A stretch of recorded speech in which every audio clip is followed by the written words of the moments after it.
One of the really cool things about doing YouTube for 11 years is that you can look at all your videos as a timeline of where you were in your life.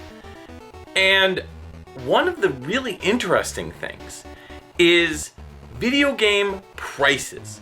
People talk about prices all the time. I don't tend to dwell on pricing that much, especially on this channel, not nearly as much as I used to. I used to do a lot more of these types of videos. But I was looking at my past videos and it came up that it's been like 10 years, or no, close to 11 years, since I did a video back in June of 2013 talking about my top 5 most expensive NES games. So I listed them and I gave the prices and everything was based off price charting, and I tried to focus on loose games. And then I did it again 3 years later, and there was a huge jump in between there. But what's really interesting is that certain games have skyrocketed in a post-COVID world, and yet some games actually drop down in price. And so today, what we're gonna do is we're gonna look back, we're gonna hop in that time machine, we're gonna travel back to 2013 and 2016 and look at both prices for these games in my collection. And yes, I still have all of the games for the most part. So we're gonna talk about these games, talk about the prices, and then we're gonna look at today's prices for these games and what my now current top 5 most expensive NES games are. The results of this video will shock and astound you. Okay, maybe not, but I don't know. Let's just do this. First game is Rockin' Cats. So this one is worth about $30 on video game pricing right now. So Rockin' Cats, which I still have, is now worth about $70. So it jumped almost $40 in price. That's crazy. Rockin' Cats, which I still have in my collection, goes for $124 now. So up from $70, which was up from $30. So this was a jump up, not a step down. Mega Man 6, but this one's at about $30 as well, $29, $30 loose. Previously hovering around $20 or so, Mega Man 6 is now worth about $40 to $46 approximately. So it jumped, it almost doubled in price for the most part. Mega Man 6, which I still have in my collection, and I reviewed a few years back. Yeah. It is currently going for about $55 on price charting. So not much of a jump up, honestly. I mean, you would have thought that this one would have jumped like Rockin' Cats did, but it didn't. Euphoria is an awesome game. So this copy is a European cart. This one is going for about $100 or just over $100 right now. So pretty big jump from my collection, down from the lowest, which is 30 to 100. $100 for Euphoria. Whew. Jeez. Well, interestingly enough, it's now only worth about anywhere between 70 to 80. It's kind of hovering around that area, so. All right, this one was a little harder to price. Euphoria, which I still have in my collection. This is the original PAL game that you've seen in those other videos. This one is kind of all over the place, but it honestly really hasn't sold that much online. So it's still pretty hard to get for a reasonable price. Currently it's sitting at about $93, but again, the prices are all over the place. I've seen sales for about $105, $120, and then some down way low, like $40, $60, $50, $70. So yeah, I don't know. This one, I'm gonna say like 90, 93. My copy of Power Blade 2. Power Blade 2 has spiked crazy high. It's worth over $150 right now on video game pricing. $150? Whew. I didn't even pay that for it back then. And now it's almost $330, $320 around that. Like, wow, just unbelievable how much this cart has jumped.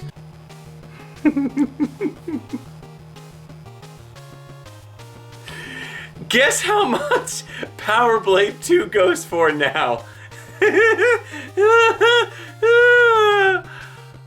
$930? Why? Why are you worth that much? you're pretty good. You're not almost a grand good.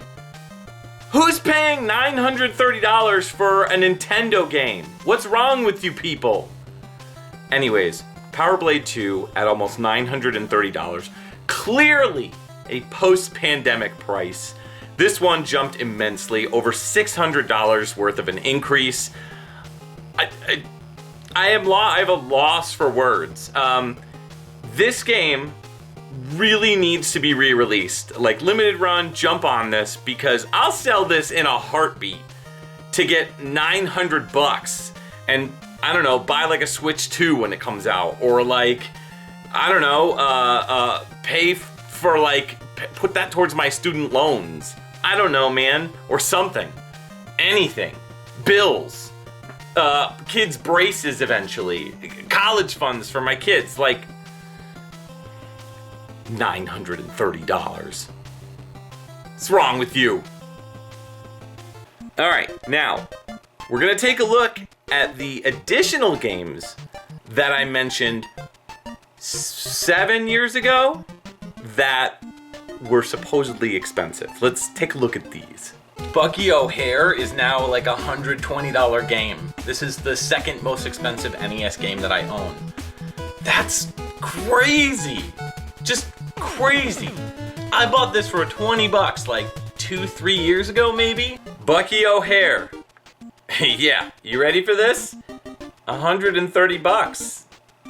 Yeah, not that much of an increase. Why did this not get an increase? It has not yet seen a re-release to my knowledge. So, I don't know. It's a pretty well-known game in the gaming zeitgeist for retro gaming. Why didn't it go up? Now, Mega Man 5 is actually next on my list, and this game is approximately $94-$95 currently. So, yeah, this one back then, I don't remember what it was. I think it was probably about 50 or so, but yeah, this one almost doubled in price. So, let's move on to the next one.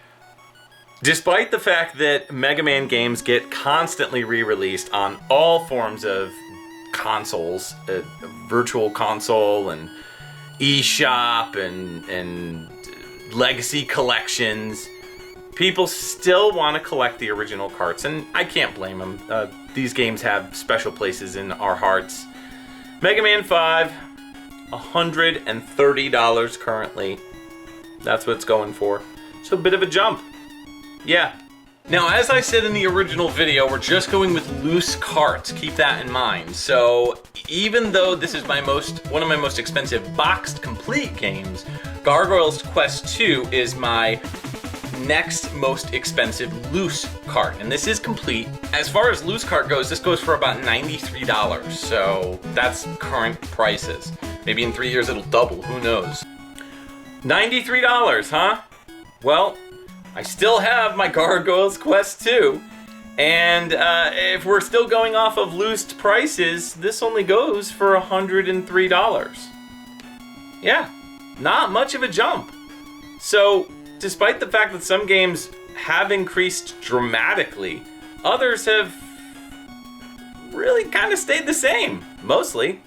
Alright, the cheapest game in my collection as far as this top 5 list goes is Battletoads Double Dragon for the NES.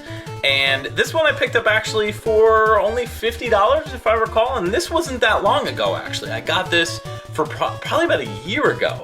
And at the time I think it was going for about $70. I actually scored it for about, I think, $50, but then I traded in a bunch of stuff, so I actually got it for an even less price. This one's going for about $85, so man.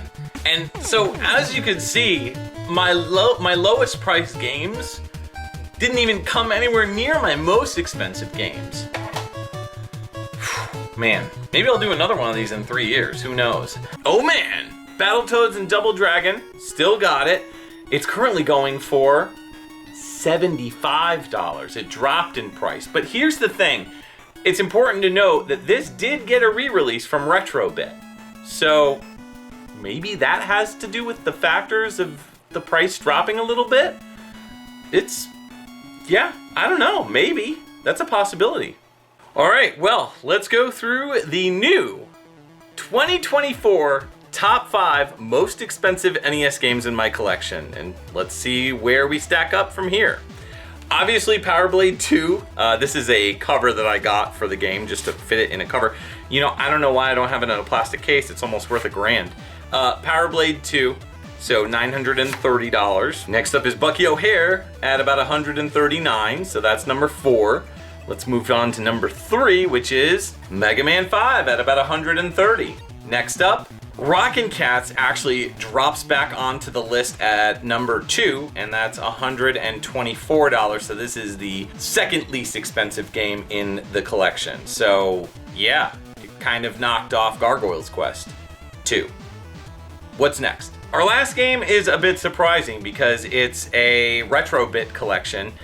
So this is a re-release of a game that did come out, and that's Metal Storm. Yeah, the loose copy of Metal Storm Collector's Edition goes for about $100. Just the game itself, nothing else. This is the full collector set. This I picked up from a buddy of mine, Rax the Great, here on YouTube. So I think I paid about $80 for it. I think I paid whatever he paid, which I think it was about $80. So yeah, it's the loose copy of the game itself is going for $100. So that's it. Yeah, pretty wild stuff. I'm really kind of fascinated about the Power Blade 2 jumping in price. That's just crazy that it jumped that high. And most of the games, for the most part, stayed within that price range, like the normal price range. Yeah, there was a couple price hikes here and there, but you know, I was kind of shocked about this list. So tell me, what are your thoughts on these 3 compilation lists that I did? Let me know down in the comments below. What are your top 5 current most expensive NES games? None of this is done to raise prices further. I know I'm gonna get a few people in here who are probably gonna say, oh, you're gonna raise prices again. Well, whatever. This is more done as a look back on history for my channel and also prices from back in the day. So let me know what you think down in the comments below. If you want to see more videos like this too, let me know.